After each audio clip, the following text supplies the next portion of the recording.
Paper Mario is one of Mario's most successful spin-off game series. One attribute that separates Paper Mario from the mainline games is the enormous world filled with interesting characters for players to meet and get to know. But longtime fans have noticed major changes after the release of Super Paper Mario, mainly the exclusion of unique characters. While the towns across the original 3 games were populated by various species of different colors and designs, the cast in games like Color Splash were just comprised of toads. No more wise old Koopas making you run errands, no more jaunty sea captains with tragic backstories, no more fat Yoshis. A tragedy. While later Paper Mario releases are still filled to the brim with clever and fun dialogue, the experience seems neutered when all the NPCs are just copies of one another.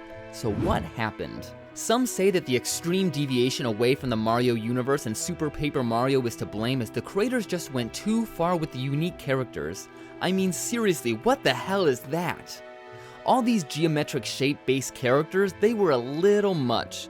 But no, this boring change was for the benefit of the Super Mario movie. Think about it, throughout all mainline Super Mario games, the cast, characters, and enemies are more or less recycled from previous games. 1 or 2 new species may get introduced, like Mario Sunshine's Piantas or Galaxy's Lumas, but nothing on the scale of Paper Mario's 1,000-Year Door. Just in the hub world alone, you're greeted with almost more characters than every other Mario game combined. Nintendo couldn't let a Mario spin-off outshine the main series that the movie is based off of. Nintendo needed to crush the Paper Mario series' liberal use of their characters. Watching the Super Mario Bros. Movie trailers, you see a lot of staple characters like the different Kongs, Yoshi, Peach, the whole gang, but the background is just full of toads. Regular, your princess is in another castle toads.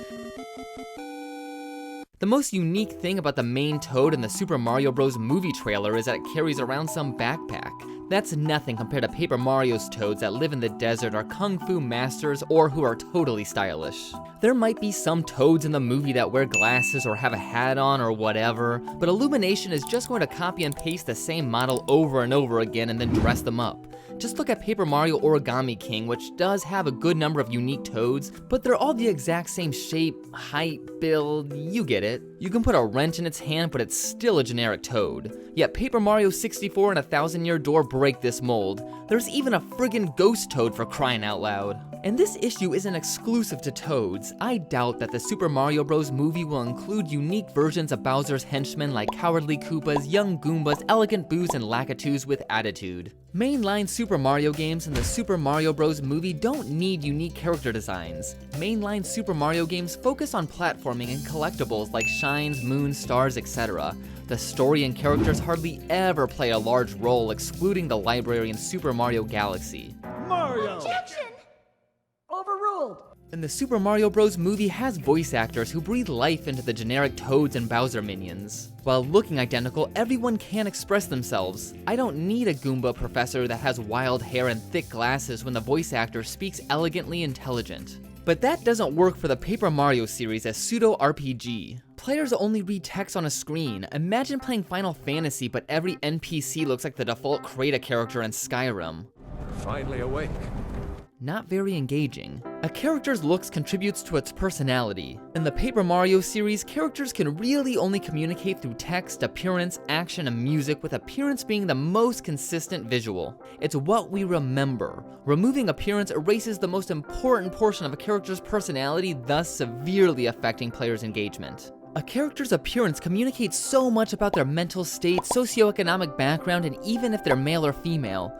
But all of this gets lost when Paper Mario's creators can't alter existing Mario characters and enemies. While Paper Mario Origami King's Bobby proved that creating amazing, memorable characters out of generic cutouts is possible, Bobby is just one character in a sea of others. The vast majority of Origami King's cast is bland and forgettable. The background characters in the first 3 games are way more interesting compared to the later Paper Mario games. And it doesn't take that much to make a cool character. Add some facial hair, make someone a little bit bigger, give them some fancy shoes, and voila. Later Paper Mario games have exciting, memorable moments, but has boring characters. Nintendo wants conformity for the sake of the brand. They neutered Paper Mario because they were afraid to let their imagination run wild and create a whole new world. They killed something so pure for the sake of control. I have no problem overcoming enemies that have looked the same since the 80s, and I think having a lot of cookie-cutter characters on screen will make the Super Mario Bros. Movie look visually pleasing. But the heart and soul of Paper Mario cannot survive without that crucial fourth ingredient to the personality mix. So what can we do about it? We need to rise up and be heard. I am urging everyone to write your congressperson in order to bring to their attention the travesty Nintendo has caused. No movie release is worth this kind of savagery, even if it is for the Super Mario Bros. Movie. If you don't know what to say, you can copy and send the note posted below in the comments. Drop a like and a comment if you plan to join me on this fight. Together, we will ban Nintendo from showing the Super Mario Bros. Movie in North America until they let Paper Mario be free to alter established Mario characters.